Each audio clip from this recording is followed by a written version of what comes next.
Now, if you're going to use the automatic door opening button, Carpentier says it's very reasonable if you're carrying heavy stuff, even if you're not handicapped. But when you do press the button, make sure it's with a light touch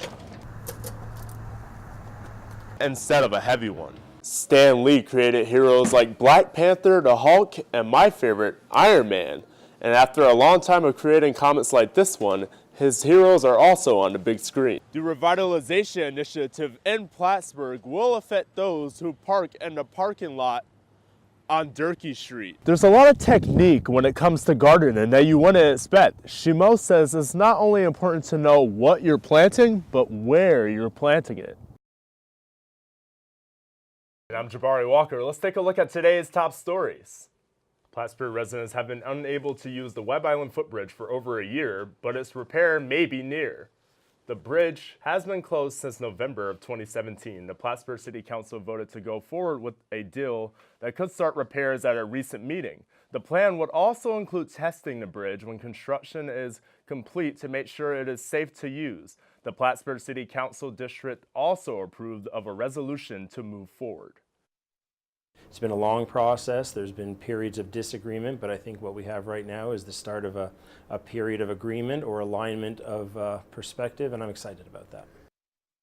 The repairs to the bridge are set to cost around $500,000, which the state would cover the majority of. The city, county, and school district will each contribute to the rest. The city council will once again have a vote to finalize a contract to begin the repairs to the bridge. Construction could potentially start this spring.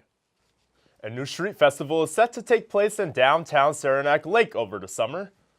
The carnival-like event will be organized by a group of community members experienced in running similar events. The event will coincide with Saranac Lake's usual summer art walks and farmers market. Saranac Lake will also be closing down Main Street for the day as the festivities will reach from the Hotel Saranac parking garage to the street. Sean Kittle is the head organizer for the event and looks to bring the community together for the big day. First time event, so there's a lot of work to do. We don't have like a group of past performers and vendors and things like that to draw from. So we're going to start by reaching out to people in the community first. We really want it to be as community focused as possible. The idea of the event is to be a celebration of all the things that make Saranac Lake what it is. Now, Street Fest will also feature live music, entertainment, and food from the Saranac Lake community. Street Fest will take place on Saturday, July 20th.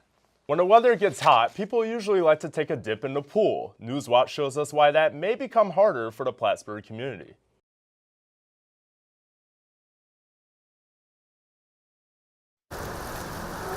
In Memorial Hall at SUNY Plattsburgh, there's a kayaking class going on.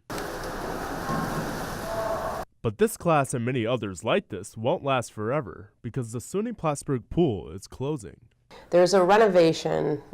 They've got money from the state to do a renovation, and they can't build outside the footprint of what we have. The renovation includes building a recreation gym and for students in the space of the pool, but that means the school is sacrificing a lot of water activities and the jobs around them.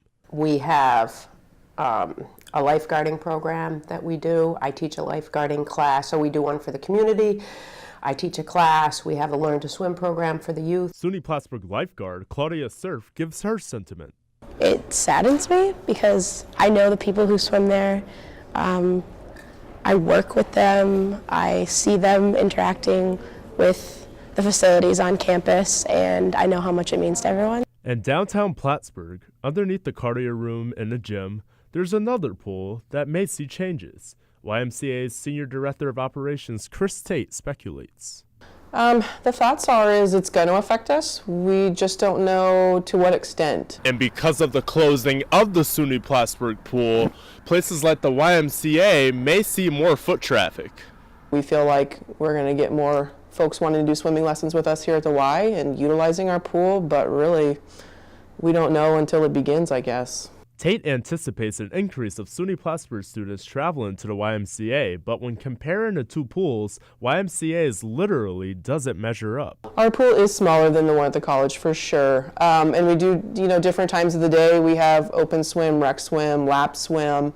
I could see possibly if it were a lap swim time where If we had an influx of a lot of folks wanting to use that, then I could see that being a tricky time for us.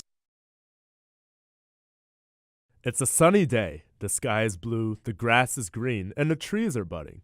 Seems like a perfect day for a hike, right? Well, maybe not.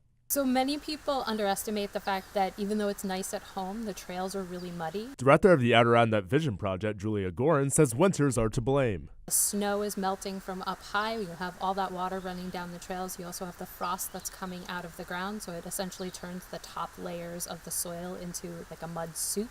Hikers may want to go challenge themselves and go to new trails, but Gorin says you got to keep your eye on the sun. If you're picking a trail, pick a trail that's south-facing where there's a lot of sunshine, so that area will be dry. According to the Department of Environmental Conservation, hikers should steer clear of elevations that are above 2,500 feet to cause less damage to the trails. There's a nice trail right over here. Adirondack Mountain Club Supervisor Dan Wouter warns hikers of changing conditions. Right now, there's still snow and ice up at the higher elevations, and as that melts, the trails just continue to be saturated. Encountering saturated trails might call for a change of wardrobe. Really, the best thing you can do is have waterproof boots and gaiters. And even if you have all the right gear, make sure conditions are right too. It's so exciting when it's springtime to get out and get on the trails. I love to hike and I love to go up high, but I know if I just wait another month until the trails are dry, I can do a much better job of protecting these trails and making sure that they stay as nice as they are for the future as well. And remember, each time you go hiking on a mountain trail, think about how you may want to go hiking on the same trail the next year and try to keep them clean. Signing off from Newswatch, in Plattsburgh, I'm Jabari Walker.